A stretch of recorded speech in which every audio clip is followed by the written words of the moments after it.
The Reagan administration ended in '89, and his vice president, George H.W. Bush, became the 41st president of the United States. Bush was not as conservative as Reagan, and because of this, he would begin to lose that sort of fervent support that Reagan could always count on. This will be important as we go forward. Bush's presidency, although it was only one term, was packed with events of some historic importance. Bush's presidency was a very active one in foreign policy. His dealings with Mikhail Gorbachev led to officially the end of the Cold War. His intervention in Panama, where the United States military went in and captured Manuel Noriega, who was the president or prime minister of Panama. We went in and took a sovereign head of state, Noriega, and treated him like a common criminal, basically. Took him to the United States, and he remains in jail to this day. I've always been somewhat skeptical of this adventure in Panama. It's unusual for a leader of a sovereign nation to be treated in this way. It makes you wonder if Noriega was perhaps more an undercover agent for the CIA more so than he was president of Panama. At any rate, the intervention in Panama, the dealings with Gorbachev, ending the Cold War, and the first Gulf War dominated the Bush presidency. You'll remember that we supplied Iraq with weapons and food to fight Iran during the 80s, the hope being that Iraq could destroy this Islamic fundamentalist government in Iran so that we could bring Iran back into the American system and restore her as an ally of the United States. Well, this long war went on throughout the 80s, and it was essentially a draw with huge casualties, the use of poison gas, and so on and so forth. Bush comes into office, and in 1990, Saddam Hussein, still possessing one of the largest armies in the world, turns the Iraqi army south and invades Kuwait. And not only does he invade Kuwait, whom he declares to be sort of a lost province of Iraq, rightfully belonging to Iraq, but his forces are poised along the Saudi Arabian border as well. President Bush it'll take him a little bit of time to get the momentum rolling here, but he will organize a large coalition, including the Russians. And this is one of the reasons I believe the first Gulf War is significant. It's the first time since the end of the Cold War that the United States and the Russians have worked together on something. Traditionally, if the United States had gone to war against Iraq, the Russians would have supported Saddam Hussein. The Russians tend to pick the opposite side of whomever we support in the Middle East. And this did not happen in Gulf War I. The Russians and the Americans worked together. I'll never forget seeing Secretary of State Baker and Soviet Foreign Minister Shevardnadze standing together, demonstrating U.S. and Russian solidarity on this issue. Nevertheless, Bush puts together a large coalition, and it's based in Saudi Arabian territory. It takes a few months to mobilize all these forces, and then Desert Storm is launched.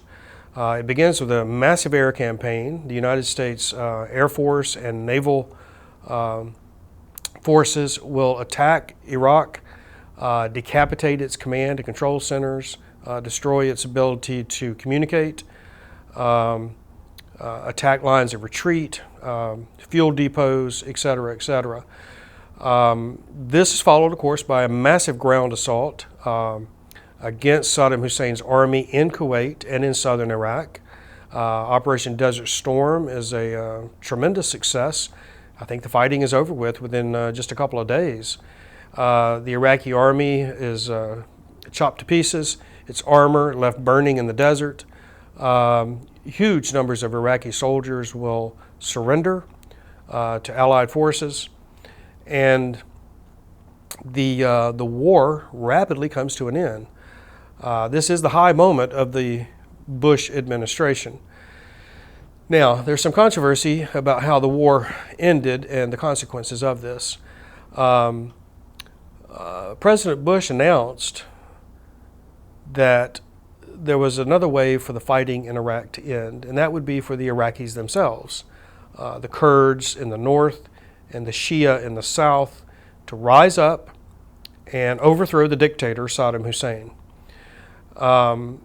Indeed, this is exactly what the two groups did. The Kurds in the north and the Shia around Basra rose up. The war came to an end. The American forces were withdrawn, and Saddam Hussein was free to destroy both groups who were rebelling against him.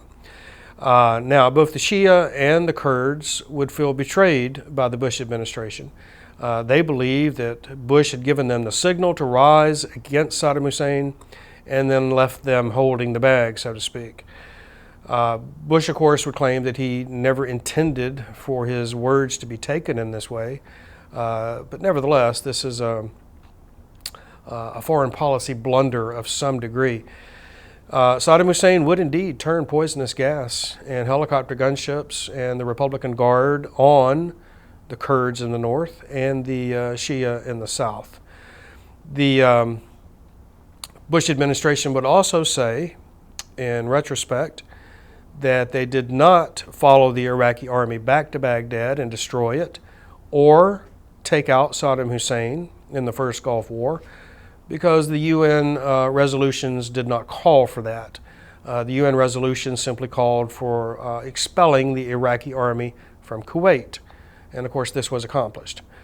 Later, members of the first Bush administration would point to the second Gulf War, the war of George H.W. Bush's son, and imply that it's obvious now why we didn't follow the Iraqis all the way back to Baghdad. Again, this is a reflection on the long, bitter war that's been fought in Iraq under George W. Bush. So George Bush would seem a shoe-in for a second term after the Gulf War. His popularity was great. But the Bush administration began losing steam rapidly. The American economy began to deteriorate. Unemployment was going up. Wages were going down. Bush himself revealed himself to be, out of touch with the common American, not having any idea the price of bread or the price of milk. And of course, why would he? He's been wealthy his entire life. He doesn't go grocery shopping. But nevertheless, he appears to be quite the elitist, and this is not how you gain political favor in this country. The American people want a president they can have a beer with, not someone who has never seen a barcode or a barcode reader at a grocery store. Bush will be challenged in 1992 by a number of challengers from across the political gamut. On the left, on the Democratic side, you'll have Bill Clinton challenging President Bush. Within Bush's party, on the right, you have Pat Buchanan, sort of carrying the mantle of Reagan's legacy. And then as an independent, you have Ross Perot, a very wealthy man who has a sort of can-do attitude about Americans can fix their problems. We just need to identify the problem and come up with a solution. This campaign for the Republican nomination was bitter. The Republican Party divided. Again, George H.W. Bush reveals himself to not be the conservative ideologue or the true ideological successor to Ronald Reagan. This is why the Republican right rises up against him in the form of Pat Buchanan. Now, Bush had early in his administration, during a press conference, made the remark with some emphasis that he would not, under any circumstances, consider raising taxes during his administration. Well, by the latter part of his administration, the American economy, his advisors, insisted that he would have to raise taxes. And he would finally relent and give in to this demand. This, of course, was thrown back in his face by the more conservative elements in the Republican Party. And by the time of the election campaign in 1992, Bush was quite weakened.